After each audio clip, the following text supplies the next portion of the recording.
اس کا کچھ اثر ہوا یا نہیں ہوا. اس لیے کہ حدیث شریف میں آیا کہ اللہ کے رسول صلی اللہ علیہ وسلم نے فرمایا، جمعے کا دن تھا، اللہ کے رسول صلی اللہ علیہ وسلم خطبہ دینے کے لیے ممبر کے اوپر اپنا خد مبارک رکھ کر آمین کہتے ہیں. بعد میں صحابہ اکرام نے پوچھا کہ رسول اللہ صلی اللہ علیہ وسلم آپ نے آمین کیوں کہا؟ تو اللہ کے رسول صلی اللہ علیہ وسلم نے کہا کہ میں نے آمین اس لیے کہا کہ جبریل امین میرے بازو کھڑے تھے اور وہ دعا کر رہے تھے کہ ہلاک ہو جائے وہ شخص جس نے رمضان کو پایا اور اپنی مغفرت نہیں کروا لی. وہ ماہ مبارک ہم سے رخصت ہو رہا ہے جس کا پہلا دہا رحمت کا، دوسرا دہا مغفرت کا، اور جو تیسرے دہے میں آپ اور ہم ہیں جہنم سے نجات کا. اب نہیں معلوم کہ ہم تمام پر رحمت پوری ہوئی یا نہیں ہوئی، نہیں معلوم ہم تمام کی مغفرت ہوئی یا نہیں ہوئی، مگر اس ماہ مبارک کے چند دن باقی ہیں. اگر ہم اپنے گناہوں کی وجہ سے، اگر ہم جہنم کی آگ کو اپنے لیے بھڑکائے چکے ہیں، اگر ہم اپنے گناہوں کی وجہ سے اللہ کا قرب ہم کو نہیں حاصل ہوا ہے، تو میرے عزیز دوستوں اور بزرگوں، ابھی بھی اس ماہ مبارک کے چند دن باقی ہیں. ہم اپنی پوری توجہ کو اللہ سبحانہ و تعالیٰ کی طرف کریں اور اللہ سبحانہ و تعالیٰ سے مغفرت کی بھیک مانگیں، اللہ سبحانہ و تعالیٰ سے گڑ گڑا کر توبہ کریں. اللہ کی رحمت جوش میں ہے، اللہ کی رحمت جوش میں ہے، اور یہ رمضان مبارک کا آخری دہا ہے، جہنم سے نجات کا دہا ہے.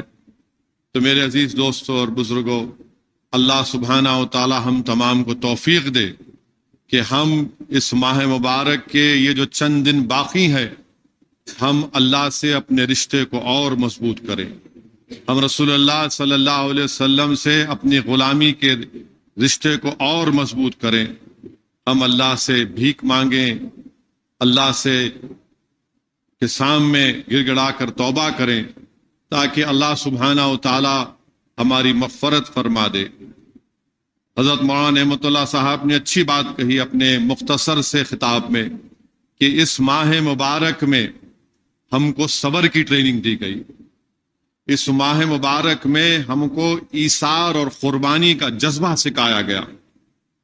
اس ماہ مبارک میں ہم کو اللہ سبحانہ و تعالی روزہ رہنے کی توفیق دے کر اللہ ہم کو یہ پیغام بھی دے رہا ہے کہ دیکھو تم 16 گھنٹے 15 گھنٹے جو روزہ رہتے ہو، دیکھو کس طریقے سے تم بھوک اور پیاس کو جب چھوڑ رہے ہو تو تمہارے دلوں میں اس بات کی ایک کیفیت پیدا ہونی چاہیے، تمہاری سوچ اور فکر میں، کہ ایسے کئی غریب ہیں جو بھوکے اٹھتے ہیں اور بھوکے سوتے ہیں. جب تم بھوک کو محسوس کرو گے تو ان غریبوں کے تعلق سے بھی سوچو. تو میرے عزیز دوستوں اور بزرگوں، یہ ماہ مبارک ہم سے رخصت ہو رہا ہے جس میں قرآن کریم کو نازل کیا گیا.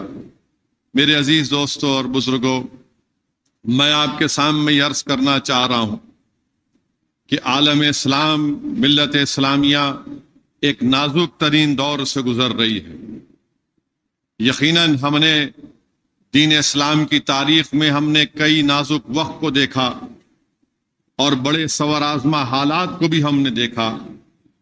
ہم نے حیات اور موت کے کشمکش میں ہمیشہ ہم نے اولاد آدم کو سائل حیات پر لا کر چھوڑا، اور جو کتاب ہمارے نبی محمد مصطفیٰ صلی اللہ علیہ وسلم پر اللہ سبحانہ و تعالیٰ نے نازل کی، جو رسول اللہ صلی اللہ علیہ وسلم کا معجز عظیم ہے، اس کتاب کے قرآن کریم کے پہلے سورہ بقرہ میں اللہ سبحانہ و تعالیٰ فرما رہا ہے، جس کا مفسرین اکرام نے اس طرح ترجمہ کیا کہ اللہ سبحانہ و تعالیٰ ہم کو خوف سے آزمائے گا، اللہ سبحانہ و تعالیٰ ہم کو بھوک سے آزمائے گا، اللہ سبحانہ و تعالی ہم کو ہماری لہلاتی کھیتوں کی بربادی سے آزمائے گا، اللہ سبحانہ و تعالی ہم کو ہماری اولاد سے آزمائے گا، اور جب ہم نے اللہ کو اپنا رب مان لیا اور محمد مصطفیٰ صلی اللہ علیہ وسلم کو آخری نبی مان لیا، اور آپ کے بعد کوئی نبی نہیں آنے والا، ہم ختم نبوت کے اقرار کرنے والے، ہم نے حق کو مان لیا، اور حق کو ماننے والے ہمیشہ آزمائشوں کو اپنے گلے سے لگاتے ہیں۔ حق کو ماننے والے ہمیشہ آزمائشوں کو اپنے گلے سے لگاتے ہیں، کیونکہ اگر ہم سیرت النبی کا مطالعہ کریں گے، اگر ہم علماء کرام کے پیروں کے پاس بیٹھ کر رسول اللہ صلی اللہ علیہ وسلم کے سیرت کے واقعات کو سنیں گے، تو جب رسول اللہ صلی اللہ علیہ وسلم نے اعلان حق کیا تو رسول اللہ صلی اللہ علیہ وسلم پر پتھروں کی بارش کی گئی۔ جب رسول اللہ صلی اللہ علیہ وسلم کعبۃ اللہ میں سجدہ کر رہے، آپ کے جسم مبارک پر صلی اللہ علیہ وسلم کے اونٹ کی اجڑی ڈالی گئی۔ جب رسول اللہ صلی اللہ علیہ وسلم کعبۃ اللہ میں نماز پڑھ رہے ہیں، آپ سے دست درازی کی گئی۔ جب صدیق اکبر بیچ میں آ گئے تو ان کو منہ پر مارا گیا، ان کو لہو لہان کر دیا گیا۔ آزمائشوں کا سفر یہ بھی تھا دین اسلام میں، حضرت بلال کو گرم گرم ریت پر گھسیٹا جاتا۔ آزمائشوں کا سفر یہ بھی تھا کہ حضرت عمار بن یاسر کے پیٹ کے اوپر گرم پتھر رکھ دیے جاتے۔ آزمائشیں یہ بھی ہوئی ہم سے کہ حضرت امیر حمزہ سید الشہداء کی شہادت آپ کو پیش کرنا پڑا اللہ کی راہ میں۔ آزمائش یہ بھی رہی کہ سیرت النبی کا اگر ہم مطالعہ کریں گے تو اللہ کے رسول صلی اللہ علیہ وسلم کو مکہ چھوڑ کر مدینے کی ہجرت کرنا پڑا۔ میرے عزیز دوستوں اور بزرگوں، آج کا وقت، آج کے موجودہ حالات اور آج کی شیطانی طاقتیں ہمارے دلوں میں خوف پیدا کرنا چاہتی ہیں، مگر قرآن پکار پکار کر آپ سے اور ہم سے کہہ رہا ہے کہ اللہ قرآن میں فرما دیا کہ تم کو خوف سے آزمایا جائے گا۔ اگر یہ شیطانی طاقتیں ہم کو خوف سے آزمانا چاہتی ہیں تو ہم ان کے خوف سے ڈرنے والے نہیں ہیں۔ کیوں؟ کیونکہ ہم زمین پر اللہ کے سپاہی ہیں، ہم زمین پر اللہ کے سپاہی ہیں، اور مسلمان سوائے اللہ کے کسی سے نہیں ڈرتا۔ ہم زمین پر اللہ کے سپاہی ہیں اور مسلمان سوائے اللہ کے کسی سے نہیں ڈرتا۔ جو طاقتیں ہم کو خوف دلانا چاہتی ہیں، ہم ان سے کہنا چاہتے ہیں کہ ہم اللہ کے سپاہی ہیں، ہم تمہارے خوف سے ڈرنے والے نہیں ہیں، ہم تمہارے خوف سے اپنا راستہ بدلنے والے نہیں ہیں، ہم اپنے حالات کو بدلنے والے نہیں ہیں، بلکہ جو اللہ کا سپاہی ہوتا ہے وہ حالات کو موڑ دیتا، حالات اس کو نہیں موڑتے۔ میرے عزیز دوستوں اور بزرگوں، آج ہم جو کچھ دیکھ رہے ہیں غزہ میں، فلسطین میں جو کچھ ہو رہا ہے کہ 30,000 لوگوں کی موت، جس میں 11,000 سے زائد معصوم بچے، 12,000 سے زائد خواتین، 60,000 سے زیادہ لوگ زخمی، جس میں آج کی تاریخ میں 25-30 ہزار کے قریب ہماری بیٹیاں، ہماری بہنیں حاملہ ہیں، جن کے پاس کوئی ڈاکٹر اور اسپتال نہیں ہے۔ ہم دیکھ رہے ہیں کہ غزہ کی سرزمین پر 3 بڑے اسپتال تھے، ان کو کھنڈیر میں ظالم اسرائیلیوں نے تبدیل کر دیا۔ الشفا ہاسپٹل میں ظالم اسرائیلی اپنی فوج کے ساتھ گھس کر 100 خواتین کی عصمت ریزی کرتے ہیں، اسپتالوں کو برباد کرتے ہیں۔ 20 لاکھ کی آبادی غزہ کی، 12 لاکھ لوگ آج بے گھر ہو چکے ہیں، ان کے پاس گھر نہیں ہے، سر پہ سایہ نہیں ہے۔ مگر سلام کرتا ہوں ان غزہ کے ان غیور مجاہدین کو، ان کی ماں اور بہنیں اپنی مائیں پکار پکار کر کہہ رہی ہیں کہ میں نے اپنے بیٹے کو کھویا، اپنے باپ کو کھویا، اپنے شوہر کو کھویا، میں نے اپنے خاندان کے 25 لوگوں کو کھویا، مگر وہ ہماری ماں پکار کر کہتی ہے حسبنا اللہ ونعم الوکیل، حسبنا اللہ و نعم الوکیل۔ گھر برباد ہو گیا ہے۔ ایک باپ اپنے معصوم بیٹے کی لاش کو اٹھائے ہوئے 5 سال کی اور پکار کر کر اللہ میرے بیٹے کی شہادت کو قبول فرما لے۔ کفن میں لپٹی ہوئی لاش ایک ماں اٹھا کر اپنی بیٹی کی لے کے جا رہی ہے اور کہہ رہے کہ اللہ ہم تجھ سے نا امید نہیں ہے، اللہ ہم تجھ سے نا امید نہیں ہے۔ میرے عزیز دوستوں اور بزرگوں، یہ لوگ یہ طاقتیں ہم کو ڈرانا چاہتی ہیں، مگر مجھے یقین ہے کہ اللہ سبحانہ و تعالی ضرور ان فلسطینیوں کو سرخرو کرے گا، اللہ ان کو کامیاب کرے گا، اللہ ان کو غلبہ دے گا انشاءاللہ تعالی۔ جو دنیا آج بحری ہو چکی ہے، جو دنیا آج بحری ہو چکی ہے، ان کی تکالیف کو نہیں سن رہی ہے۔ معصوم بچے بھوک سے مر رہے ہیں، جو بچے زندہ ہیں فاقہ کشی سے مر رہے ہیں، دوائیں نہیں ہیں ان کے پاس، مگر دنیا اندھی ہو چکی ہے، دنیا بحری ہو چکی ہے۔ یہ دنیا جو بڑا درد دیتی ہے مسلمانوں کو کہ اپنی بچیوں کو پڑھاؤ، یہ دنیا جو بڑا پکار پکار کر کہتی ہے کہ تمہارا حجاب، تمہارا برقع تمہاری ترقی میں حائل ہو رہا ہے، یہ دنیا جو بڑا مسلمانوں کو مساوات کا درس دیتی ہے، ارے تمہارے کون سے مساوات ہیں کہ 30,000 لوگ مر گئے مگر تمہاری زبانوں پر اسرائیلیوں کو ظالم تم نہیں کہہ سکتے؟ یہ کون سی تمہارے مساوات ہیں؟ کون سا تمہارا ترقی یافتہ پن ہے کہ بچے بھوکے مر رہے ہیں؟ 11,000 بچے مر گئے مگر تمہاری زبانوں پر ان بچوں کی تکالیف کا ذکر نہیں ہوتا۔ مگر یاد رکھو، تاریخ گواہ ہے کہ اللہ ضرور انصاف کرے گا انشاءاللہ تعالی۔ لوگ پوچھتے ہیں، ہم فخر کرتے ہیں کہ بھائی ان کے پاس سونے کے پہاڑ ہیں، ان کی زمین کے نیچے تیل ہے، پیسہ اربوں دولت ہے، مگر کیا فائدہ اس تیل کا، اس سونے کے پہاڑوں کا جو ان 30,000 کو نہیں بچا سکے۔ 1 گھنٹے میں تم سفر طے کر سکتے، مگر تم کو فکر نہیں ہے، تم اپنے شاہی محلات میں موج منا رہے، مناؤ موج۔ یہ دنیا ختم ہوگی، یاد رکھو۔ اور کسی ایک فلسطینی نے رو کر کہا کہ جو آج ہماری تائید میں بات نہیں کر رہے، ہم اپنی بات کو حشر کے میدان میں اللہ کے سامنے کریں گے، ہم اپنی بات کو اللہ کے سامنے حشر کے میدان میں کریں گے۔ تو تیار ہو جاؤ، جن کے پاس سونے کے پہاڑ ہیں، جن کی زمینوں میں تیل ہے، یہ اس دن تم کو کام نہیں آئے گا جب ایک باپ کھڑا ہو جائے گا اور کہے گا کہ پروردگار یہ معاملہ تھا، میری بیٹی کی عصمت ایسی کر دی گئی، میرے باپ کو مار کر جب میں قبرستان میں دفنایا تو میں دیکھتا ہوں کہ اسرائیلی فوج کے ظالم لوگ بلڈوزروں سے میرے باپ کی لاش کو نکال کر اپنے کتوں کے حوالے کرتے ہیں کہ کھاؤ میرے باپ کی لاش کو۔ تو جب ان کو جواب دینا پڑے گا، ان کو بتانا پڑے گا، مگر ہم سرزمین حیدرآباد میں بیٹھ کر کم سے کم ہم جذبات سے ان سے اظہار یگانیہ کر سکتے ہیں۔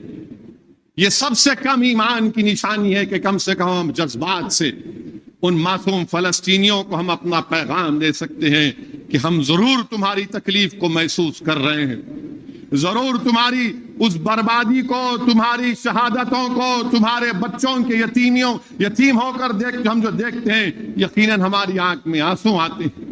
اور سلام کرتا ہوں سرزمین حیدرآباد پر، اور خاص طور سے حیدرآباد کے اس علاقے کے ان تمام مساجد کے ذمہ داروں کو جو ہر نماز میں، جو تراویح کی نماز کے بعد جو دعا ہوتی ہے، تہجد کی جو اجتماعی نمازیں ہو رہی ہیں، اس میں رو رو کر اللہ سے بھیک مانگ رہے ہیں کہ اللہ فلسطینیوں پر رحم فرما دے۔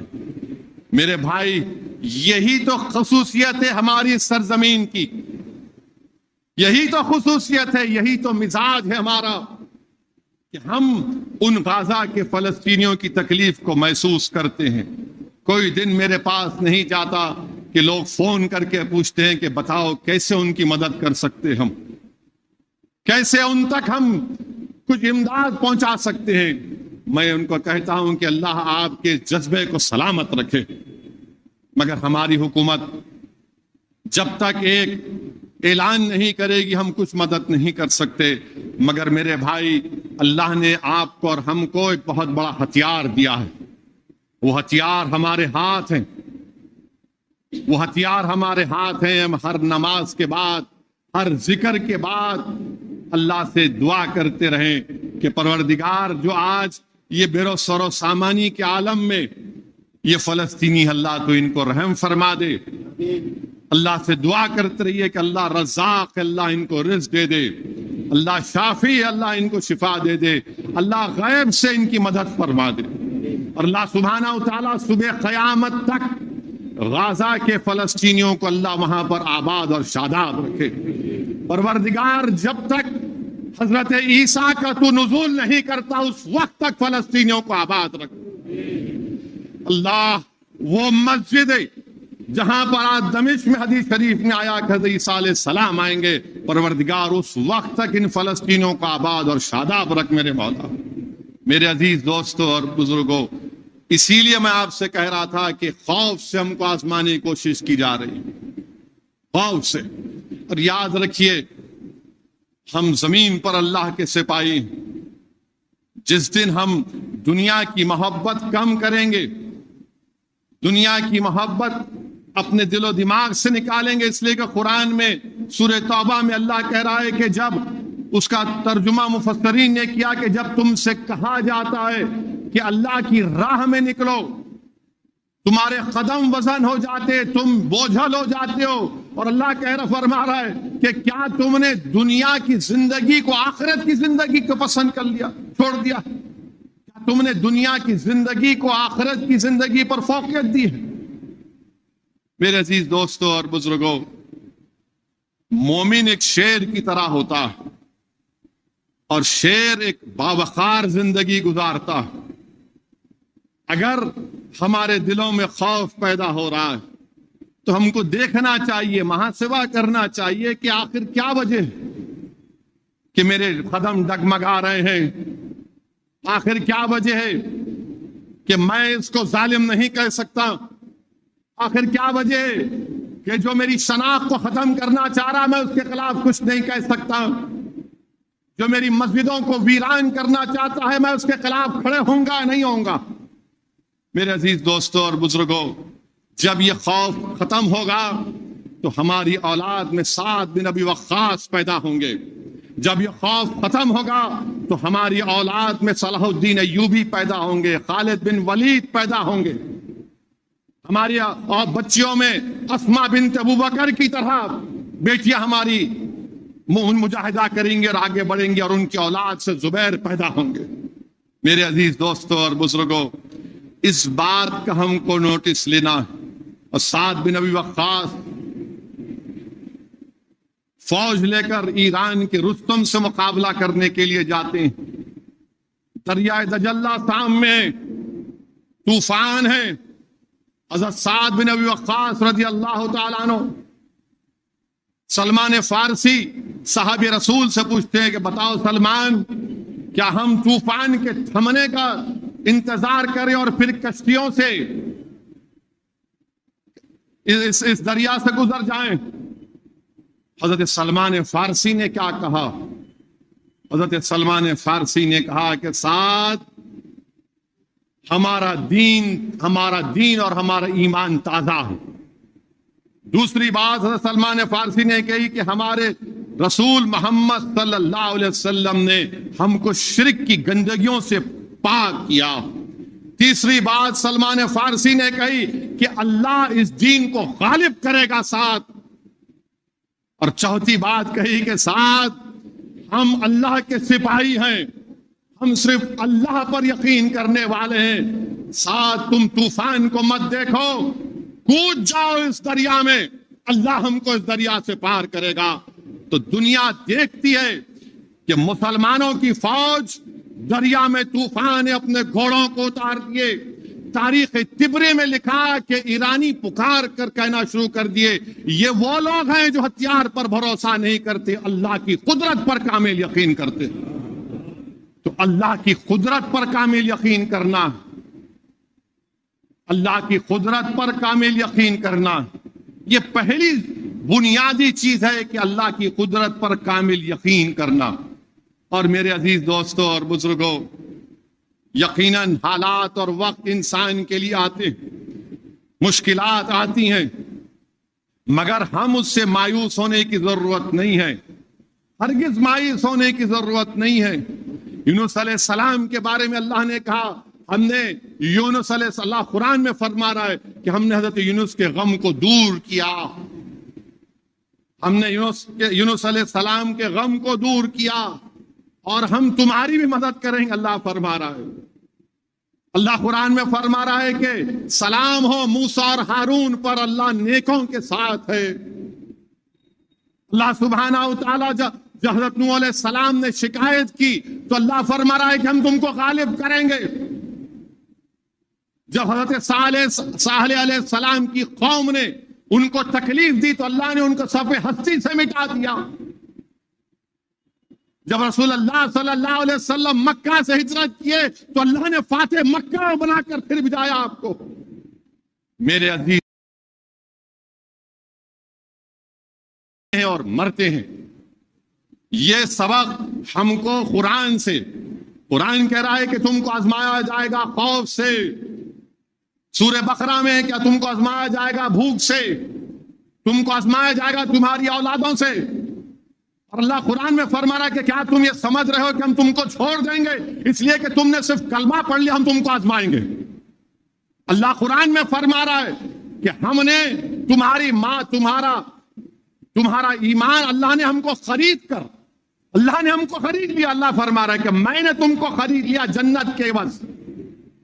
میرے عزیز دوستوں اور بزرگوں، یہ غزہ کی تکالیف کو دیکھ کر، ہمارے اطراف میں ہم اپنے تمام ظلم کے نظاروں کو دیکھ کر، کئی نوجوان مجھ سے پوچھتے ہیں، میں آج آپ کے سامنے کہہ رہا ہوں کہ قرآن کریم کو پڑھیے آپ۔ قرآن کریم میں ہم دیکھتے ہیں کہ دربار فرعون ہے، دربار فرعون ہے، اس کی فوج ہے، لاہو لشکر ہے، مگر حق کے لیے کون کھڑے ہیں؟ حضرت موسیٰ علیہ السلام کھڑے ہیں۔ نمرود کا دربار ہے، خدائی کا دعویٰ کر رہا ہے، اور حق کے علمبردار کون ہے؟ حضرت ابراہیم علیہ السلام۔ اسی مہینے میں، مبارک مہینے میں جنگ بدر ہوئی، معرکہ بدر ہوا۔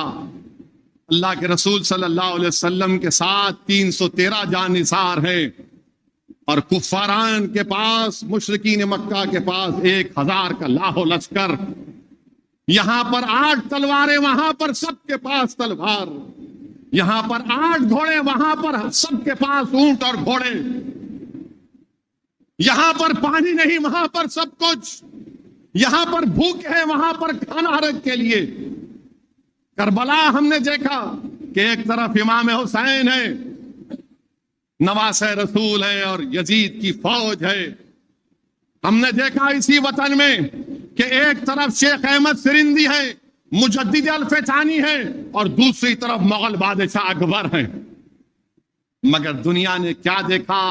اللہ نے بتا دیا کہ اللہ نے حق کو کامیاب کیا، اللہ نے فرعون کو ڈبا دیا پانی میں، اللہ نے نمرود کو سزا دی، اللہ نے بدر میں ہم کو کامیابی دی، اللہ نے امام حسین کو کامیاب کیا۔ شہادت ہوئی مگر کامیاب وہی ہوئے۔ اسی لیے صبح قیامت تک امام حسین کا نام یاد رکھا جائے گا، یزید پلید کو کوئی یاد نہیں رکھے گا۔ یہ مغل بادشاہ کدھر چلا گیا نہیں معلوم، مگر شیخ احمد سرندی کا نام عزت سے لیا جاتا رہے گا۔ تو اسی لیے میرے عزیز دوستوں اور بزرگوں، اپنے ایمان کو مضبوط کرو، اللہ سبحانہ و تعالیٰ پر کامل یقین کرو۔ آپ، میں جو کچھ کہہ رہا ہوں صرف جذبات میں لانے کے لیے تقریر نہیں کر رہا ہوں، بلکہ آپ کو مثالیں دے رہا ہوں، ایک ایک بات آپ کے سامنے سچ بیان کر رہا ہوں۔ تو میرے عزیز دوستوں اور بزرگوں، اپنے ایمان کو مضبوط کریے۔ اللہ کے رسول صلی اللہ علیہ وسلم جب رستم کے پاس ایک ڈیلیگیشن جاتا ہے، حضرت ربیع بن عامر رضی اللہ تعالیٰ عنہ رستم کے دربار میں چلے جاتے۔ وہ بولتا کہ تم کو اتنی ہمت کہاں سے آئی کہ تم میرے دربار میں آ گئے؟ تو بولتے ہیں وہ فرماتے ہیں کہ ہم اللہ کے سپاہی ہیں، اللہ نے ہم کو یہاں پر بھیجا، اللہ نے ہم کو یہاں پر بھیجا، رستم پر خوف طاری ہو جاتا ہے۔ تو میرے عزیز دوستوں اور بزرگوں، اللہ سبحانہ و تعالیٰ پر کامل یقین کریے، اللہ کی قدرت پر یقین کریے، کیونکہ اللہ قرآن میں فرما رہا ہے کہ تم کو آزمایا جائے گا۔ اب کوئی ہم کو جیل میں ڈال دے گا، کوئی ہمارے گھر کو توڑ دے گا، کوئی ہماری مسجد کو ہم سے چھیننے کی کوشش کرے گا، کوئی جیل میں ہم کو زہر دے دے گا، تو پیغام کیا مل رہا ہے کہ تم ہمیشہ تیار رہو باطل سے مقابلہ کرنے کے لیے، تم ہمیشہ تیار رہو باطل سے مقابلہ کرنے کے لیے۔ ہر میدان میں، تعلیم کے میدان میں باطل سے مقابلہ کرو، معاشی میدان میں باطل سے مقابلہ کرو۔ ارے جو مسجدوں کے خلاف ہیں تم ان کے سامنے سیسا پلائی ہوئی دیوار بن جاؤ، جو حجاب کے خلاف ہیں ان باطل طاقتوں کے خلاف تم کھڑے ہو جاؤ، جو بھارت وطن عزیز کے خلاف ہیں وہ بھی باطل طاقت ہیں، تم اپنی وفاداری کا ثبوت دو۔ اور ان ظالموں کو، ان شیطانی طاقتوں کو سمجھنا چاہیے کہ ہم اس زمین پر اللہ کے سپاہی ہیں، ہم اس زمین کے مالک ہیں، ہم اس زمین کے حصے دار ہیں، ہم کرایہ دار نہیں ہیں، ہم اس زمین کے مالک ہیں۔ ہم نے انسانیت کے کئی مظاہرے کیے، اور یہ ظالم لوگ، شیطانی لوگ بولتے مسلمان دہشت گردی کو فروغ دیتا ہے۔ ارے ظالموں، میں تم کو دعوت دیتا ہوں کہ تم اللہ کے کلام قرآن کریم کا پہلا صفحہ اٹھا کر پڑھو۔ میرا اللہ رحمان اور رحیم ہے، اللہ رحمان اور رحیم ہے۔ رحمان اور رحیم کے بندے دہشت گردی کریں گے، رحمان اور رحیم کے بندے ظلم کریں گے۔ ارے ہم تو دہشت گردی مٹانے کے لیے دین آیا ہے، ظلم کو ختم کرنے کے لیے دین آیا۔ تو میں آپ سے اپیل کر رہا ہوں کہ بلا لحاظ مذہب و ملت ہم کو ظلم کو ختم کرنا ہے، بلا لحاظ مذہب و ملت ہم کو مظلوموں کا ساتھ دینا ہے۔ یہ دین اسلام کی تعلیمات ہیں۔ میرے عزیز دوستوں اور بزرگوں، وہیں پر آپ اور ہم جانتے ہیں کہ کل انشاءاللہ تعالی 27ویں شب ہوگی رمضان کی، اور اللہ قرآن کریم میں اللہ سبحانہ و تعالی یہ اعلان فرما دیا کہ جس کو شب قدر نصیب ہوگی اس کو 83 ایئرس 86 برس 4 مہینے، جس کو شب قدر نصیب ہوگی اس نے عبادت کی 86 برس کی عبادت کا ثواب اس کو ملے گا۔ 83 ایئرز نوجوانوں، 4 مہینے۔ میں آج سے 4-5 دن پہلے دیکھا کہ کہیں پر ایک لگا تھا کہ 20% ڈسکاؤنٹ، جا کے اس کے دکان کو ہی توڑ دیے پورے، فری حلیم بول تو دکان کوہرام مت گیا۔ یہاں پر یہ بولا جا رہا ہے تم ایک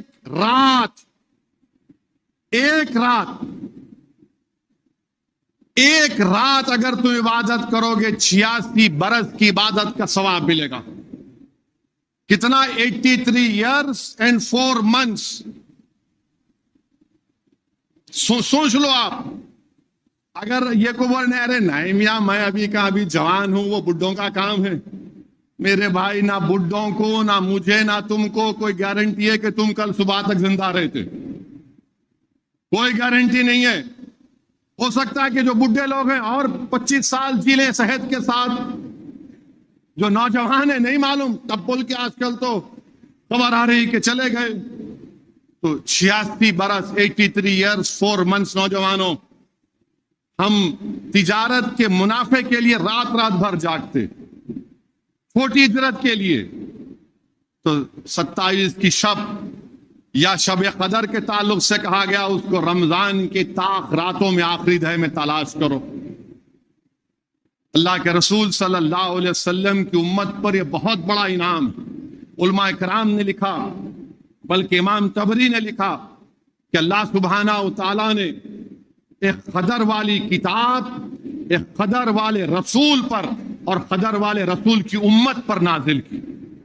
علماء کرام نے لکھا کہ اللہ کے رسول، حدیث شریف لکھی کہ اللہ کے رسول صلی اللہ علیہ وسلم جب دیگر انبیاؤں کی امتوں کی عمر کو دیکھا تو آقا انعامدار محمد مصطفیٰ صلی اللہ علیہ وسلم رنجیدہ ہو گئے کہ میری امت اتنی کم عمری میں کیسے اتنے بڑے عمل کرے گی. تو اللہ نے رسول اللہ صلی اللہ علیہ وسلم کے دل کو رنجیدہ پایا اور جبرائیل علیہ السلام کو بھیجا اور کہا کہ یہ شب قدر، اس میں ایک رات اگر آپ کا امتی عبادت کرے گا تو 83 ایئرز اور 4 منتھس کا اس کی عبادت کا ثواب ملے گا. اور حدیث شریف میں آیا، مجاہد سے روایت ہے کہ اللہ کے رسول صلی اللہ علیہ وسلم نے فرمایا کہ ایک شخص بنی اسرائیل میں تھا جو 1000 سال تک تلوار باندھ کے رکھا، اور رسول اللہ صلی اللہ علیہ وسلم نے حدیث شریف بیان کیے تو اللہ نے حضرت جبرائیل کو بھیجا اور کہا کہ میں آپ کو شب قدر دے رہا ہوں آپ کی امت کو. حدیث شریف میں آیا کہ اللہ کے رسول صلی اللہ علیہ وسلم فرما رہے تھے کہ بنی اسرائیل میں ایسے 4 لوگ تھے، یوشع بن نون، حضرت ایوب، حضرت ادریس، زکریا، اور ایک نام لیا رسول اللہ صلی اللہ علیہ وسلم نے کہ یہ لوگ 80 سال تک اللہ کی عبادت کرے، اور پلک جھپکنے کے لیے بھی انہوں نے اللہ کی اطاعت سے منہ نہیں موڑا. صحابہ پریشان ہو گئے کہ 80 سال اور ایک گناہ نہیں. اللہ سبحانہ و تعالیٰ نے حضرت جبرائیل امی کو بھیجا اور خوشخبری سنائی. اب علماء کرام نے یہ بھی لکھا، حضرت انس رضی اللہ تعالیٰ عنہ لکھتے ہیں کہ جب شب قدر ہوتا ہے تو حضرت جبرائیل امی فرشتوں کے ساتھ زمین پر آتے ہیں، اور اتنے زمین پر آتے ہیں کہ زمین تنگ ہو جاتی ہے، زمین تنگ ہو جاتی ہے. اور اگر اس دن اس رات کسی کے بال کے رونگٹے کھڑے ہو گئے تو سمجھو کہ فرشتے تم سے مضافہ کر لیے. اگر تمہارے رونگٹے کھڑے ہو گئے، اللہ تم کو اور ہم کو توفیق دے. پھر تفسیر روح البیان میں لکھا گیا کہ جب فرشتے آتے ہیں تو وہ سب سے ہاتھ ملائیں گے، کیا گناہگاروں سے بھی. نیک بندے تو اللہ کے نیک بندے، اہل دل تو اہل دل ہے، قطب اور اوتاد تو الگ معاملہ ہے ان کا، ولی اللہ ان کا الگ معاملہ ہے، ہم جیسے گناہگار کا کیا. تو تفسیر روح البیان میں لکھا گیا کہ جب فرشتے ہمارے اعمال ناموں کی کتاب کو دیکھتے ہیں، ہماری عبادتوں کو دیکھتے ہیں، جب گناہوں پر آتے تو اللہ پردہ ڈال دیتا. تو فرشتے پکار کر کہتے کہ سبحان ہے وہ ذات جس نے ہم اپنے بندوں کے گناہوں کو چھپا دیا. تو میرے عزیز دوستوں اور بزرگوں، شب قدر آنے والی ہے، تاک راتوں میں تلاش کرنے کا حکم دیا گیا. اور اس کی علماء کرام نے بتایا، کیا بتایا کہ اس کو چھپا کر اس لیے رکھا گیا اگر کسی کو بول دیا جاتا کہ فلاں رات کو ہے، اور اگر کوئی مسلمان اس دن گناہ کر دیتا تو اللہ کے عذاب کا مستحق ہو جاتا، تو اللہ کے عذاب کا مستحق ہو جاتا. دوسری چیز علماء کرام نے بتائی کہ اللہ سبحانہ و تعالیٰ کا جو نام ہے، اس میں اعظم ہے، وہ چھپا ہوا. آج جمعہ ہے، وہ جمعہ کی کون سی شب ہے جو دعا قبول ہوتی کسی کو نہیں معلوم. تلاش کرنا، جمعہ کا دن ہے، ذکر کرنا. اور تیسرا یہ بتایا گیا کہ بخاری کی حدیث ہے، اللہ کے ایک صحابی رسول سے روایت ہے کہ اللہ کے رسول صلی اللہ علیہ وسلم نے فرمایا کہ اللہ نے رسول اللہ صلی اللہ علیہ وسلم کو یہ فرمایا، بولا کہ آپ جا کر اس رات کا تعین بتا دو، اس دن اس رات ہے. جب رسول اللہ صلی اللہ علیہ وسلم اپنے گھر سے نکلے تو آپ نے دیکھا کہ 2 مسلمان جھگڑا کر رہے تھے. اللہ نے کہا آپ کا اعلان نہیں ہوگا، یہ رات کب ہے نہیں بتایا جائے گا. تو یاد رکھو مسلمانوں، ہم آپسی جھگڑوں سے اللہ کی بہت سی نعمتوں سے محروم ہو رہے ہیں. اور حد تو یہ ہو گئی کہ اب گھر میں جھگڑے، بھائی میں جھگڑے، بہن میں جھگڑے، میاں بیوی میں جھگڑے، جائیداد کا سب سے گندی چیز جائیداد کا جھگڑا، مسجدوں میں جھگڑا، مسلک میں جھگڑا. اب تو رمضان کے مہینے میں کہیں بہادر پورہ میں پڑا کہ قتل بھی کر دیے. یاد رکھو، دنیا میں اگر ہم پستی میں ہیں تو ہم ایک دوسرے کا گرمان پکڑے ہیں اس کی وجہ سے. اور رسول اللہ صلی اللہ علیہ وسلم نے فرمایا کہ دنیا برائی کی جڑ ہے، اور یہی دنیا تم کو قتل کرواتی ہے، یہی دنیا تم کو در در کا بھکاری بناتی ہے، یہی دنیا تم کو ناکام کرتی ہے، اور اس دنیا سے نکلنا ہے، اس دنیا کی زنجیروں سے نکلنا ہے تو کیا کرنا پڑے گا؟ دنیا کی غلامی سے نکلنا ہے تو رسول اللہ صلی اللہ علیہ وسلم کی غلامی کو قبول کرنا پڑے گا۔ جو رسول اللہ صلی اللہ علیہ وسلم کے غلاموں کی غلامی کو قبول کر لے گا، اس سے یہ تمام چیزیں اس کو سمجھ میں آ جائے گی۔ تو اسی لیے، اور پھر جو لوگ کہتے ہیں کہ نہیں رسول اللہ صلی اللہ علیہ وسلم کو نہیں معلوم تھا شب قدر کب ہونے والی ہے، یہ درست نہیں ہے۔ شرح بخاری کے علامہ عین الدین لکھتے ہیں کہ اللہ کے رسول صلی اللہ علیہ وسلم کو معلوم تھا، اور اسی لیے ابو داؤد شریف کی حدیث ہے، حضرت عبداللہ انیس رضی اللہ تعالیٰ عنہ روایت کرتے ہیں کہ وہ مدینے میں دیہات میں رہتے تھے۔ وہ اللہ کے رسول صلی اللہ علیہ وسلم سے جا کر عرض کیا، رسول اللہ صلی اللہ علیہ وسلم، میں ویرانے میں رہتا ہوں، نماز 5 وقت کی پڑھ لیتا ہوں، رمضان ہے، مسجد نبوی کب آؤں میں؟ اللہ کے رسول صلی اللہ علیہ وسلم نے فرمایا کہ 27 کی شب کو تم مسجد نبوی میں آ جاؤ۔ حضرت عبداللہ انیس، ابو داؤد کی حدیث ہے، وہ 27 کی رات مانے 26 کے دن عصر کی نماز سے مسجد نبوی میں آ جاتے، اور فجر کی نماز یعنی 27 اور روزہ شروع ہو جاتا، وہ فجر کی نماز پڑھ کے اپنے گاؤں چلے جاتے ہیں مدینے سے باہر۔ اور وہ ان کے فرزند سے پوچھا گیا کیا معمول تھا حضرت عبداللہ بن انیس کا، تو بولتے ہیں کہ وہ ایسا کرتے تھے، اور اگر ضرورت نہیں ہوتی تو عصر سے لے کے فجر تک مسجد نبوی میں بیٹھتے، عبادت کرتے ہوئے بیٹھتے۔ تو یاد رکھو نوجوانوں، کل کی رات کیٹی ٹاٹا کرنے کے لیے نہیں ہے، کل کی رات موٹر سائیکل پر لائٹ ڈال کر پھرنے کے لیے نہیں ہے، کل کی رات مارکیٹ کو جا کر بیکار فضول کام کرنے کی ضرورت نہیں ہے۔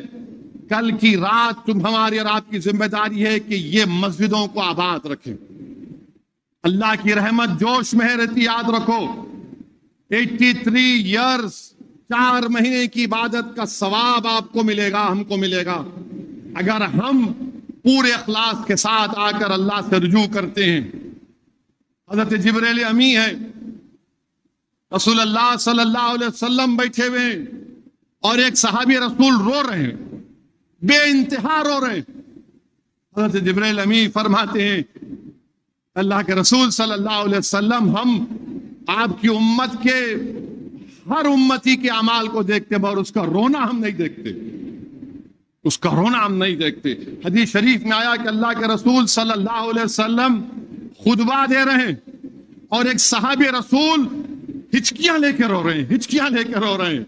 تو رسول اللہ صلی اللہ علیہ وسلم نے فرمایا کہ اگر اس محفل میں ایسے لوگ بھی ہوتے جن کے گناہ پہاڑوں کے برابر ہوتے تو ایک رونے والے کی وجہ سے اللہ ان تمام کے گناہوں کو معاف کر دیتا، کیونکہ جس محفل میں جو اللہ کے خوف سے روتا ہے، جو اللہ کے خوف سے روتا ہے، اللہ ان تمام محفل کے لوگوں کے گناہوں کو معاف فرما دیتا۔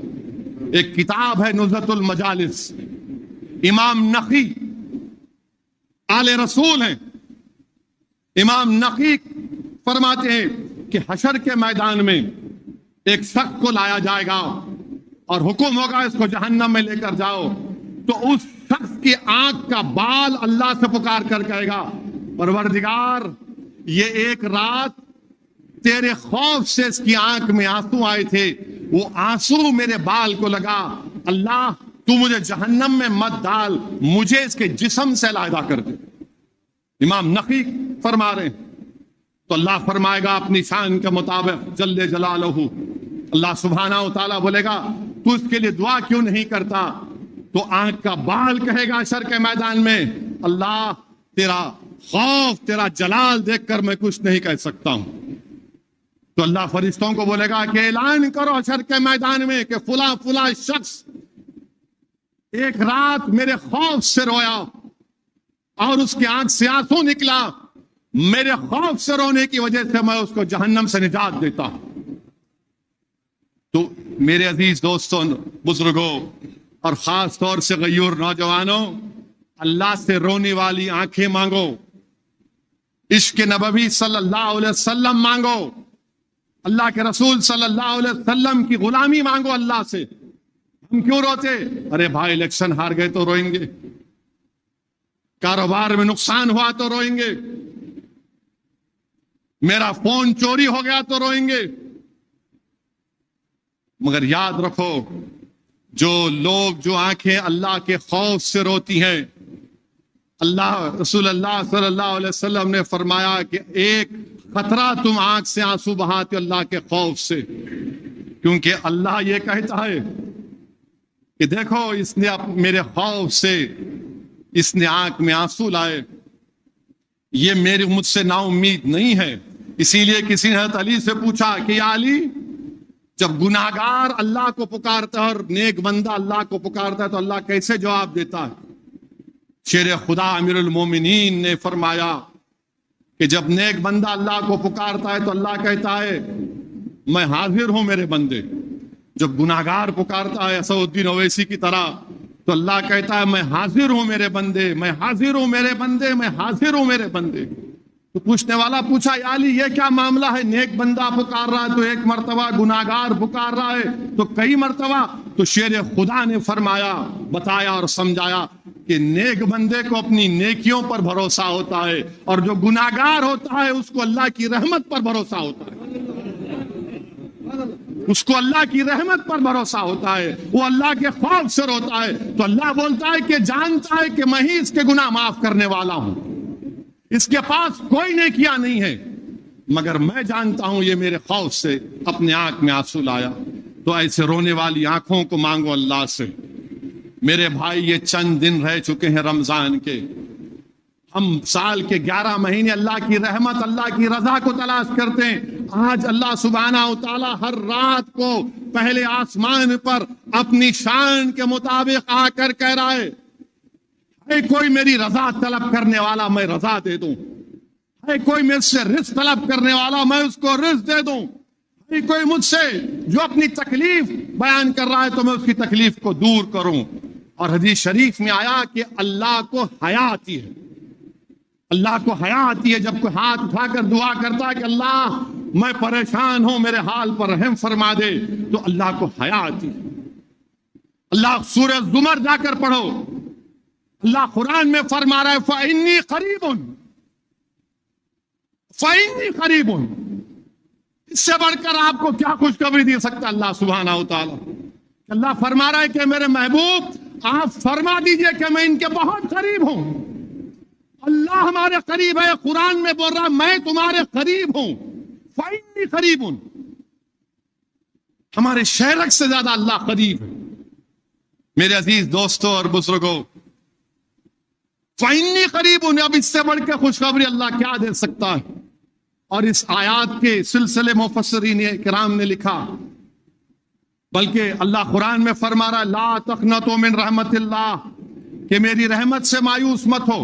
اچھا ہم تو اور آپ ماشاءاللہ مسلمان ہیں، ہم مسلمان ہیں۔ اس قرآن کریم کی یہ لا تقنطوا من رحمت اللہ آیات مفسرین کرام نے لکھا کہ مشرکین رسول اللہ صلی اللہ علیہ وسلم کے پاس آئے اور آ کر کہا کہ یا محمد صلی اللہ علیہ وسلم، ہم قتل کرتے تھے، ہم چوری کرتے تھے اور ہم زنا کرتے تھے، اگر ہم اسلام قبول کر لیں گے تو کیا اللہ ہم کو معاف کر دے گا، یا اگر نہیں کرے گا تو پھر ہم اسی دین پر رہیں گے؟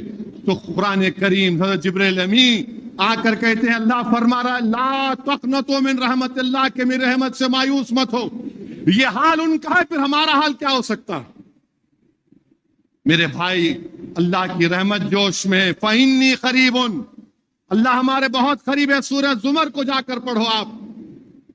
میرے عزیز دوستوں اور بزرگوں، ڈرنے اور گھبرانے کی ضرورت نہیں ہے۔ یہ ماہ مبارک اللہ کو راضی کرنے کا مہینہ ہے۔ آج بھی اٹھو نوجوانوں، راتوں میں خوب گڑ گڑا کر اللہ سے بھیک مانگو، کیونکہ حشر کے میدان حدیث شریف میں آیا کہ اللہ کے رسول صلی اللہ علیہ وسلم ہوں گے، تمام نبیوں رسولوں کی امت ہوگی، جہنم کی آگ کی گرمی اتنی ہوگی کہ سب پکاریں گے اپنے اپنے نبی اور رسول کو کہ اس آگ کی گرمی سے بچاؤ، ابھی ڈالا نہیں گیا، اس آگ کی گرمی سے بچاؤ۔ رسول اللہ صلی اللہ علیہ وسلم کی امت سے لوگ بولیں گے ارے ہم میں مجاہدین ہیں، تو آگ ٹھنڈی ہو جا، ہم میں شب بیداری کرنے والے ٹھنڈی ہو جا، ہم میں روزدار تھے، ہم میں شہید شہداء ہیں، مگر آگ ٹھنڈی نہیں ہوتی۔ اللہ کے رسول صلی اللہ علیہ وسلم کے پاس امت جائے گی، جبریل امی آ کر رسول اللہ صلی اللہ علیہ وسلم کو ایک پیالہ دیں گے اور پیالہ دے کر کہیں گے یا محمد صلی اللہ علیہ وسلم اس پیالے میں جو پانی ہے اس کو آگ پر ڈالیے، آگ ٹھنڈی ہو جائے گی۔ اللہ کے رسول صلی اللہ علیہ وسلم وہ پانی ڈالتے ہیں، آگ ٹھنڈی ہو جاتی ہے۔ اللہ کے رسول صلی اللہ علیہ وسلم حضرت جبریل امی سے پوچھتے ہیں یہ پانی کیا تھا؟ تو سنو نوجوانوں، تم جو بولتے نہ رہے بڈھے خالی مسجدوں میں رہ کے بس سجدوں میں رہتے، ارے ہمارا باپ راتوں میں اٹھ کے دعا کرتا، سنو وہی اس کی برکت کیا ہوگی کہ جبریل امی فرماتے ہیں رسول اللہ صلی اللہ علیہ وسلم وہ جو پانی تھا وہ آپ کی امت کے گناہگاروں کے آنسو تھے جو اللہ کے خوف میں بہائے گئے تھے، وہ اللہ کے وہ گناہگاروں کے آنسو تھے جو اللہ کے خوف میں نکلے تھے۔ میرے عزیز دوستوں اور بزرگوں، اللہ کی رحمت جوش میں ہے، اللہ پر مکمل یقین رکھیے، ڈرنے اور گھبرانے کی ضرورت نہیں ہے، جو دنیا میں آیا وہ جائے گا ضرور۔ میں ہمیشہ اس حدیث شریف کو بیان کرتا ہوں کہ جب اللہ سبحانہ و تعالی جہنم سے آخری دو لوگوں کو نکالے گا اور ان دونوں کو اللہ اپنی شان کے مطابق اپنے سامنے لائے گا اور ان سے اللہ سبحانہ و تعالیٰ پوچھے گا بتاؤ جہنم کیسی تھی؟ تو وہ ایک کہے گا یا اللہ بڑا، سب دونوں کہیں گے بڑی تکلیف تھی، کرب تھا، جسم جل گیا پورا، اللہ یا اللہ تو نے دنیا کو بنانے کے بعد سے اس آگ کو جلایا جو سفید تھی، سفید سے جا کر اب کالی ہو چکی ہے، اللہ ہم پورے جل گئے، اللہ ایک ایک لمحہ اس میں تکلیف کا تھا۔ اللہ پھر بولے گا جاؤ پھر سے جہنم میں جاؤ، تو اس دونوں میں سے ایک شخص دوڑے گا جہنم کی طرف، اللہ اپنی شان کے مطابق فرشتوں سے کہے گا لے کے آؤ اس کو واپس لایا جائے گا، شاہد اسد الدین اویسی ہوگا۔ اللہ کہے گا کہ تو ابھی کہہ رہا تھا کہ اتنا تکلیف ہوئی، اتنا جل گیا، بولے اللہ دنیا میں تیرا حکم نہیں مانا، آج ماننے کا موقع ملا تو بھاگ رہا ہوں۔ اللہ کی رحمت جوش میں آئے گی، اللہ بولے گا یہ میری رحمت سے مایوس نہیں ہے، اس کو لے جاؤ جنت میں ڈالو۔ پھر دوسرے سے اللہ اپنی شان کے مطابق کہے گا تیرے دل میں خیال نہیں آیا کہ تو میری اطاعت کرے؟ بولے گا یا اللہ لا تقنطوا من رحمت اللہ، تو جہنم سے نکال کر دوبارہ جہنم میں نہیں ڈالنے والا، میں آج بھی تیری رحمت سے مایوس نہیں ہوں۔ اللہ کی رحمت جوش میں آئے گی، اللہ فرمائے گا اس کو بھی لے جا کر جنت میں ڈال دو۔ تو میرے عزیز دوستوں اور بزرگوں، اپنے مزاجوں میں ایک تبدیلی پیدا کرو، مزاجوں میں تبدیلی پیدا کرو، ڈرنے اور گھبرانے کی ضرورت نہیں ہے۔ جتنا وقت ہم اس دنیا میں لکھا کر لائے اتنا وقت ہم کو ملے گا، اور جب وقت ختم ہو گیا تو جانا ہے، کوئی نہیں رہنے والا ہے یہاں پر۔ بڑے بڑے بادشاہ چلے گئے، ان کے محلات کھنڈیر ہو گئے، کوئی جانتا بھی نہیں ان کی خبر کہاں ہے۔ بڑے بڑے ظالم آئے، فنا ہو گئے، دنیا میں بڑا ظلم کیے، مگر جانا پڑا دنیا سے۔ مگر ڈرنے اور گھبرانے کی ضرورت نہیں ہے۔ میں اتر پردیش گیا، مختار انصاری کے گھر کو گیا، تو اس کے بعد سے سوشل میڈیا پر یہ تمام کے تمام بانکڑے پہلوان شروع ہو گئے، تیرے کو مار دیں گے، پورے کے پورے۔ ارے بھائی میں اخلاق کے گھر کو بھی گیا تھا، میں جنید اور نصیر کے گھر کو بھی گیا تھا جن کو زندہ جلا دیا گیا گھاٹ میکا کے۔ میں ان لوگوں سے کہنا چاہ رہا ہوں جو مجھے دھمکیاں دے رہے ہیں، ایک بات یاد رکھو، میں جس دین پر چلتا ہوں نا، میں ان سے مخاطب ہوں، میں جس دین پر چلتا ہوں نا، میرے کو یہ دین ایسا چمن میں چل کے نہیں ملا، میرے کو یہ دین میرے کو بادشاہ کے محلوں سے نہیں ملا، میرے کو یہ دین مجھے نرم نرم قالین سے چل کر نہیں ملا، میرے کو یہ دین مجھے ملا تو بدر اور حنین سے ملا۔ یہ دین مجھے ملا تو احد سے ملا، یہ دین اگر مجھے ملا تو کربلا سے ملا۔ اس دین کی بنیادوں میں عباس علمبردار کا خون ہے ظالموں۔ تم مجھے جانتے نہیں، تم میرے دین کو نہیں جانتے۔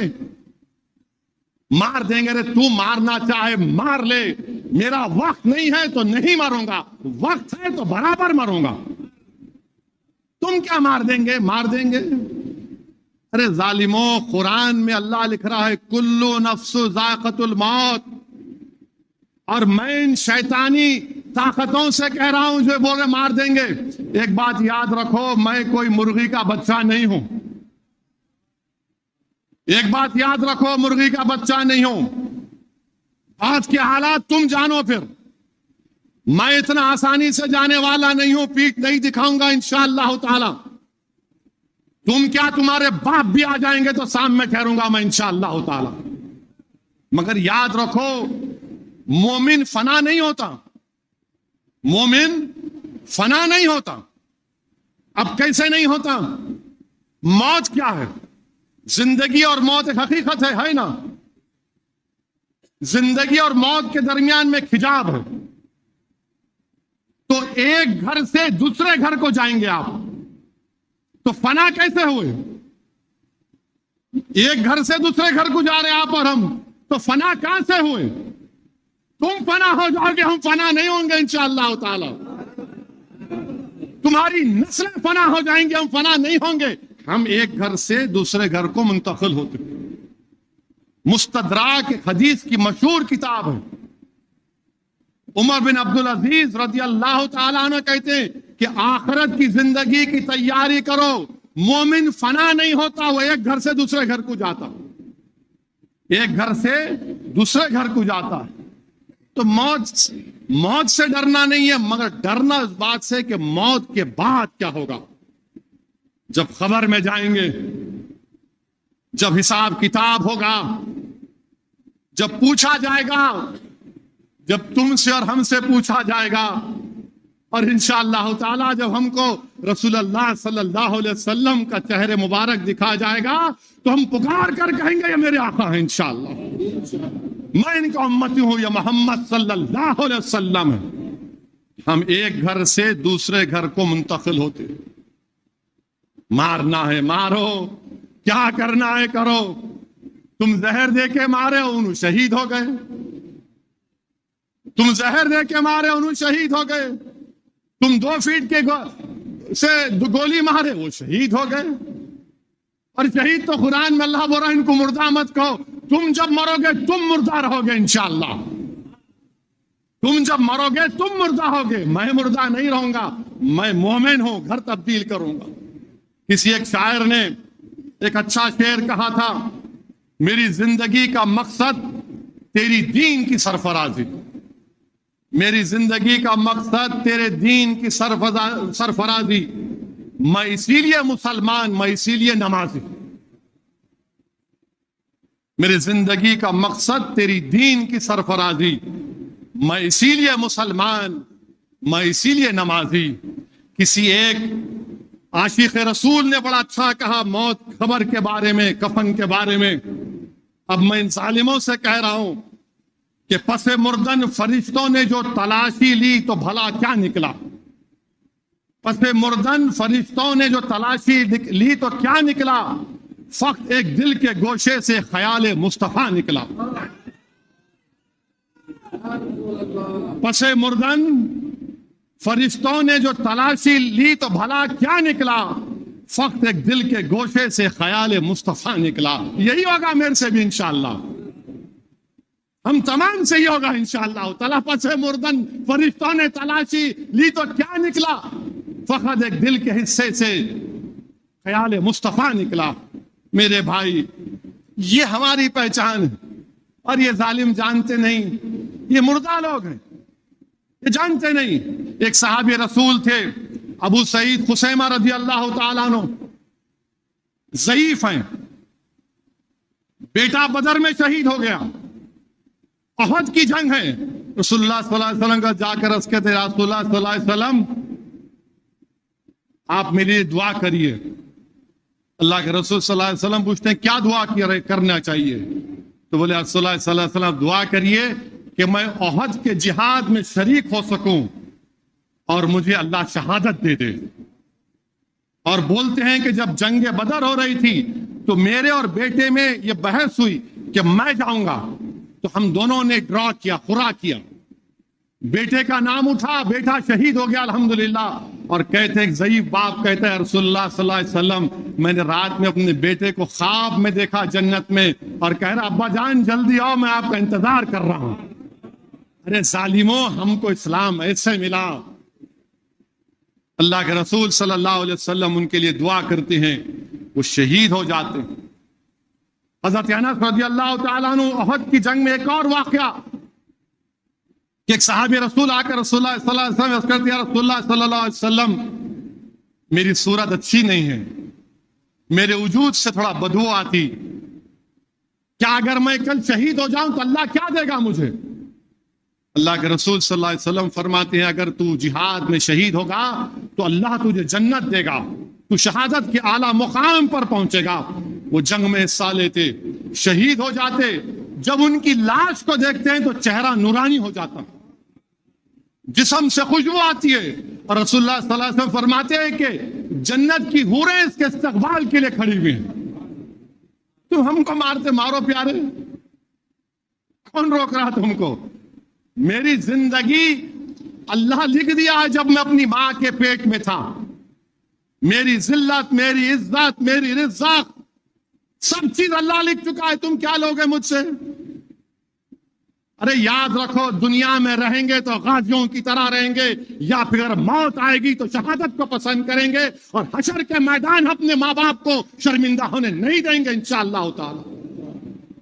میرے عزیز دوستوں اور بزرگوں، میری آپ تمام سے دبن گزارش ہے کہ اس ماہ مبارک میں آپ کثرت سے اللہ سے دعا کریے کہ اللہ سبحانہ و تعالی ہم تمام کی اللہ مغفرت فرما دے، اللہ سبحانہ و تعالی فلسطینیوں کی مدد فرمائے، اللہ سبحانہ و تعالی ان کی غیب سے ان کی مدد فرمائے، اللہ سبحانہ و تعالی ان 30,000 لوگوں کی شہادت کو اللہ قبول فرمائے، اللہ سبحانہ و تعالی جو بچے یتیم ہو چکے ہیں اللہ ان کی لاج رکھ لے، اللہ ان کی مدد فرما لے، اللہ سبحانہ و تعالی جو لوگ زخمی ہیں اللہ ان کو شفا دے دے، جو لوگ بے گھر ہو چکے ہیں اللہ ان کے گھروں کو پھر سے تعمیر کر دے، جو لوگ آج حق کی لڑائی لڑ رہے ہیں فلسطین میں اللہ ان کو کامیاب اور کامران کر دے۔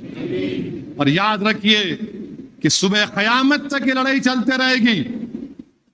اللہ کے رسول صلی اللہ علیہ وسلم نے فرمایا کہ صبح قیامت تک ایک گروہ رہے گا وہاں پر جو حق کے لیے لڑتا رہے گا، اللہ ان حق والوں کو اللہ کامیاب اور کامران کر دے۔ اللہ سبحانہ و تعالیٰ کی رحمت، اللہ سبحانہ و تعالیٰ سے ہم بھیک مانگتے ہیں کہ پروردگار تو ارحم الراحمین ہے، اللہ تو رحم فرما دے ان فلسطینیوں پر، اللہ ان کی مدد فرما دے فلسطینیوں پر، اللہ غزہ کے لوگوں پر رحم فرما، اللہ تو زمین و آسمان کا خالق ہے، اللہ تو نے قرآن میں فرما دیا فَإِنِّي قَرِيبٌ، پروردگار ان کی لاج رکھ لے، اللہ ہمارے وطن عزیز کو آباد کر دے، اللہ ہمارے وطن عزیز میں امن کو مضبوط کر دے، اللہ ہمارے وطن عزیز کے ہماری عبادت گاہوں کو اللہ اس کی حفاظت فرما، اللہ ہماری شناخت کو اور طاقتور بنا دے، اللہ ہماری شناخت کو اور طاقتور بنا دے، اللہ ہمارے ایمان کو اور مضبوط بنا دے، اللہ ہمارے دلوں سے خوف نکال دے، اللہ ہمارے دلوں میں اللہ کا خوف ڈال دے، اللہ ہمارے دلوں میں تیرے اور تیرے حبیب محمد مصطفیٰ صلی اللہ علیہ وسلم کی محبت کو ڈال دے، اللہ ہمارے دلوں میں، ہماری اولادوں میں، ہماری نسلوں میں تیرا خوف اور رسول اللہ صلی اللہ علیہ وسلم کی محبت ڈال دے، اللہ ہمارے دلوں میں آپ کی خوف ڈال دے، اللہ رسول اللہ صلی اللہ علیہ وسلم کی محبت ڈال دے، اللہ ظالموں کا خوف ہمارے دلوں سے نکال دے، اللہ وقت کے فرعون اور نمرودوں کا خوف ہمارے دلوں سے نکال دے، اللہ وقت کے فرعون، وقت کے ظالموں کو تو دیکھ لے یا اللہ، اللہ تو دیکھ لے ان کو یا اللہ، ان کی سازشوں کو ناکام کر دے، اللہ جو ہم کو مٹانا چاہتے ہیں تو ان کو مٹا دے، اللہ جو ہماری شناخت کو ختم کرنا چاہتی اللہ تو ان کی شناخت کو ختم کر دے۔ پروردگار ہماری ریاست میں یا اللہ دریائے کرشنا میں پانی نہیں ہے یا اللہ پانی کو برسا دے یا اللہ۔ اللہ کسان پریشان ہے یا اللہ پانی کو نازل فرما دے۔ اللہ غریبوں کی مدد فرما۔ اللہ جو جس کو دولت دیا ان کو توفیق دے کہ وہ زکوٰۃ کو نکالے۔ اللہ تو نے قرآن میں 32 مرتبہ نماز کے ساتھ زکوٰۃ کا ذکر کیا۔ اللہ ہم کو دولت مندوں کو توفیق دے کہ زکوٰۃ کو نکال سکیں۔ اللہ دولت مند جو زکوٰۃ نکالتے ہیں تو نے سورہ بقرہ میں اور سورہ روم میں فرما دیا کہ تمہاری دولت میں کمی نہیں آئے گی۔ اللہ اس دولت مندوں کو اور دولت دے۔ اللہ جو زکوٰۃ نکالتے ہیں ان کو اور دولت دے۔ اللہ جو غریب روزہ داروں کا روزہ کھلاتے ہیں اللہ ان کو اور رزق دے دے۔ اللہ جو روزہ داروں کا روزہ کھلا رہے ہیں اللہ ان کی اس قربانی کو ان کی اس خدمت کو قبول فرما لے۔ اللہ جو غریبوں کو کھانا کھلا رہے ہیں اس ماہ مبارک میں اللہ ان کی ان کوششوں کو قبول فرما لے۔ ان کے مرحومین کو ان کے مرحوم والد والدہ کی مغفرت فرما دے۔ اللہ ایسے لوگوں کو اور دولت دے جو غریبوں کی مدد کر رہے ہیں۔ اور یا اللہ تیرے حبیب محمد مصطفیٰ صلی اللہ علیہ وسلم نے فرمایا کہ دولت مندوں سے لے کر غریبوں کو لوٹا دی جائے گی۔ اللہ ہم کو توفیق دے کہ ہم غریبوں کو ان کی دولت لوٹا دے۔ اللہ ہم کو اور دولت دے تاکہ ہم علم والے پیدا کر سکیں۔ اللہ ہم کو اور دولت دے تاکہ ہم طاقتور ہو سکیں۔ اللہ ہم کو عزت سے نواز دے۔ اللہ ہم کو عزت سے نواز دے، دین اور دنیا کی عزت سے نواز دے۔ اللہ ہم میں اتحاد کو مضبوط کر دے۔ اللہ ہمارے اتحاد کو مضبوط کر دے۔ اللہ تو نے ساری دنیا کے مسلمانوں کو جو مغرب میں ہے، شمال میں ہے، جنوب میں ہے، ایک ہی وقت میں سب بھوکے ہیں۔ اللہ ہم کو تیرا پیغام سمجھنے کی توفیق عطا فرما دے۔ اللہ تو ہم کو پیغام دے رہا ہے کہ جب عبادت میں اجتماعیت پیدا ہو جائے گی تو عادت میں اتحاد پیدا ہو جائے گا۔ اللہ ہماری عادتوں میں اتحاد کو پیدا کر دے۔ اللہ تو نے قرآن میں فرمایا کہ وَاعْتَصِمُوا بِحَبْلِ اللَّهِ جَمِيعًا وَلَا تَفَرَّقُوا۔ اللہ تیری رسی کو مضبوطی سے تھامنے کی ہم کو توفیق عطا فرما دے۔ اللہ تیری رسی کو مضبوطی سے تھامنے کی توفیق عطا فرما دے۔ اللہ ہم کو منتشر ہونے سے بچا لیجئے۔ اللہ ہم کو ایک دوسرے سے بانٹنے سے بچا لیجئے۔ پروردگار تیری رسی کو مضبوطی سے تھامنے سے بچا۔ اے اللہ ہم کو رسول اللہ صلی اللہ علیہ وسلم کی سنت کا پابند بنا دے۔ اللہ ہم کو رسول اللہ صلی اللہ علیہ وسلم کا غلام بنا دے۔ اللہ ہم کو رسول اللہ صلی اللہ علیہ وسلم کا غلام بنا دے۔ اللہ ہماری اولادوں میں عشر مبشرہ کی محبت کو پیدا کر دے۔ اللہ ہمارے دلوں میں محبت کو پیدا کر دے۔ اللہ ہمارے دلوں میں اہل بیت کی محبت کو پیدا کر دے۔ اللہ ہمارے دلوں میں صحابہ کرام کی محبت کو پیدا کر دے۔ اللہ ہمارے دلوں میں اولیاء اللہ کی محبت پیدا کر دے۔ اللہ ہمارے دلوں میں تیرے علماؤں کی محبت پیدا کر دے۔ اللہ سبحانہ و تعالی ہم کو توفیق دے کہ رمضان کے بعد بھی ہم تیرے گھر کو آباد رکھیں۔ اللہ ہم کو توفیق دے کہ ہم رمضان کے بعد بھی تیرے گھر کو آباد رکھ سکیں۔ اللہ ہم کو توفیق دے کہ رمضان کے بعد بھی ہم غریبوں کا پیٹ بھرے، ان کو کھانا کھلائے۔ اللہ ہم کو توفیق دے کہ ہم ظالموں کو ظلم سے روکیں۔ اللہ ہم کو مظلوموں کا ساتھی بنا دے۔ اللہ ہم کو غریبوں کا ساتھی بنا دے۔ اللہ جو ہماری بچیاں تیرے دین پر چل رہی ہیں ان کے ایمان کو اور مضبوط بنا دے۔ اللہ جو ہماری بیٹیاں یہ دین پر چل رہی ہیں، دین اسلام پر فخر سے چل رہی ہیں، اللہ ان کے ایمان کو مضبوط بنا دے۔ اللہ ہماری بیٹیوں کی نیک گھرانے میں شادی فرما دے۔ اللہ اس جہیز کی لعنت کا خاتمہ کر دے۔ اللہ جو شوہر اپنی بیوی سے غلط برتاؤ کرتا ہے اللہ اس کو توفیق عطا فرما دے، اس کو توفیق عطا فرما دے۔ اللہ ہم کو سلیقہ سکھا دے کہ کیسے ہم اپنی بیویوں سے محبت کر سکیں۔ اللہ ہم کو رسول اللہ صلی اللہ علیہ وسلم کی سنت پر عمل کرنے کی توفیق عطا فرما دے۔ اللہ ہم تمام کو یہ بتا دے کہ تیرے حبیب محمد مصطفیٰ صلی اللہ علیہ وسلم نے ہماری امت کی ماؤں پر کبھی بھی ان پر ہاتھ نہیں اٹھایا۔ یا اللہ ہم کو توفیق دے کہ ہم رسول اللہ صلی اللہ علیہ وسلم کی سنت کو اپنا لیں، رسول اللہ صلی اللہ علیہ وسلم کی سنت کو اپنا لیں۔ یا اللہ تجھے کربلا والوں کا واسطہ پروردگار اللہ تجھے کربلا والوں کا واسطہ، اللہ تجھے شہدائے بدر کا واسطہ، اللہ تجھے شہدائے احد کا واسطہ، اللہ تجھے واسطہ ہے طائف کے شہداؤں کا، اللہ تجھے واسطہ ہے تیرے حبیب کا، اللہ تجھے واسطہ ہے چاروں خلفائے راشدین کا، اللہ تجھے واسطہ ہے شہزادی جنت کا، شہزادے جنت کا، اللہ تجھے واسطہ ہے صحابہ کرام کا، تابعین کا، شیخ ابو الحسن شاذلی کا، شیخ عبد القادر جیلانی کا تجھے واسطہ پروردگار، اللہ تجھے تیرے اولیاء اللہ کا واسطہ، خواجہ ہند الولی کا واسطہ، یا اللہ تیرے نیک بندوں کا واسطہ، اللہ لاز رکھ لے ہماری، پروردگار لاز رکھ لے ہمارے دلوں سے ان کا خوف نکال دے پروردگار، اللہ ہمارے اتحاد کو مضبوط کر دے پروردگار، ہمارے اتحاد کو مضبوط کر دے اللہ، بے سر و سامانی کے عالم میں حق کی سر بلندی کے لیے ہم لڑ رہے ہیں، اللہ ہم کو کامیاب کر دے اللہ، مجھ پر رحم فرما پروردگار، تو جانتا ہے میرے دل کا حال کیا ہے پروردگار، میں نے جو کچھ فیصلے لیے یا اللہ جماعت کے حق میں لیے، اللہ جو امانت میرے کندھوں پر تو نے ڈالی، میں نے اس کو سامنے رکھ کر فیصلے لیے، تو میرے دل کا حال جاننے والا ہے یا اللہ، اللہ جو لوگ الزامات لگا رہے اللہ تو سچ کا ہے، تو جانتا ہے، میں تیرے سامنے آج کھڑے ہو کر کہہ رہا ہوں اللہ جو مجھ پر الزام لگا رہے مجھے ان سے کوئی مطلب نہیں، مجھے تجھ سے ہی مطلب تھا اللہ، اور ہمیشہ تجھ سے ہی مطلب رہے گا، میں نے اس امانت کو سامنے رکھ کر فیصلے پروردگار، اللہ تو نے مجھے بچایا ظالموں کے ظلم سے، اللہ تو نے مجھے بچایا حکومت کرنے والوں کے لالچ سے، اللہ تو ہی مجھے بچایا ہے، آج بچا لے پروردگار، اللہ یہ تمام شیطانی لوگ جمع ہو کر اللہ مقابلے کے لیے آ رہے ہیں، اللہ ہم حسبنا اللہ نعم الوکیل کہنے والے ہیں، اللہ ہم حسبنا اللہ نعم الوکیل کہنے والے ہیں، اللہ ہم تیرے حبیب محمد مصطفیٰ صلی اللہ علیہ وسلم کی امت ہے، یا اللہ اللہ تو ہمارے لیے کافی ہے، اللہ تو ہمارے لیے کافی ہے، دلوں میں محبت ڈالنے والا تو ہے، کامیابی دینے والا تو ہے، اللہ تو نے 65 سال سے کامیابی دی، اللہ کامیاب کر دے اللہ، تاکہ اس آواز کو ان باطلوں کے ایوان میں اٹھا سکیں، ان مظلوموں کی آواز کو اٹھا سکیں، اللہ ہمارے صفوں میں اتحاد کو پیدا کر دے، اللہ جو لوگ مجھے مارنا چاہتے ہیں پروردگار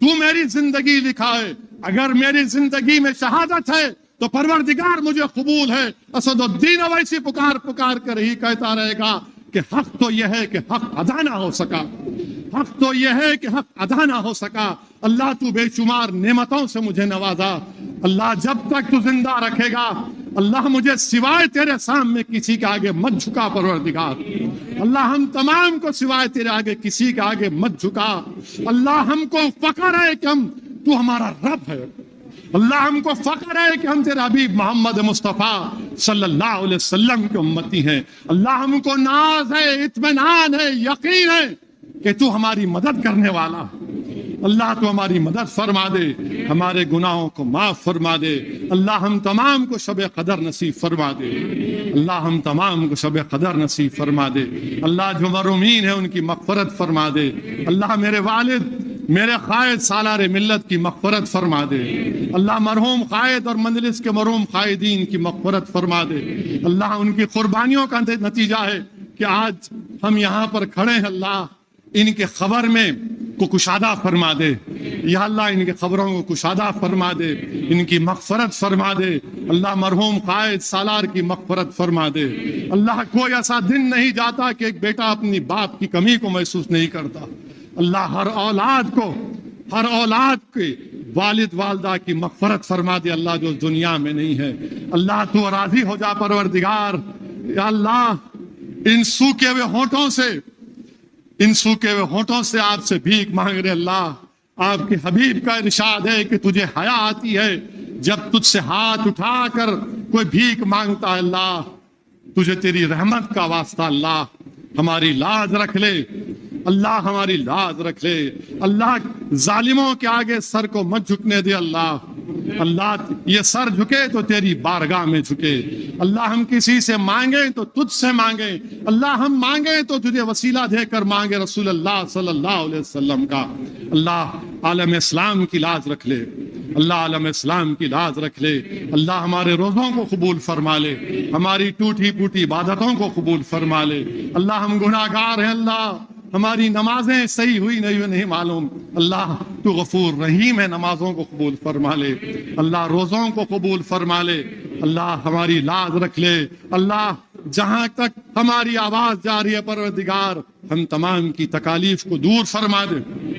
اللہ خوف نکال دے، اللہ خوف نکال دے پروردگار، ہم تیری کسی آزمائش کے لائق نہیں ہے، اللہ ہم تیری کسی آزمائش کے لائق نہیں ہے، تو غفور رحیم ہے، تو یا ذا الجلال الاکرام ہے، اللہ ہماری لاز رکھ لے، ہمارے فیصلوں میں برکت عطا فرما، اللہ ہمارے اعمال کو قبول فرما لے، اللہ ہمارے جان اور مال کی حفاظت فرما، اللہ ہمارے گھروں کی حفاظت فرما، اللہ ہماری اولاد کو نیک بنائے، وآخر دعوانا الحمدللہ رب العالمین۔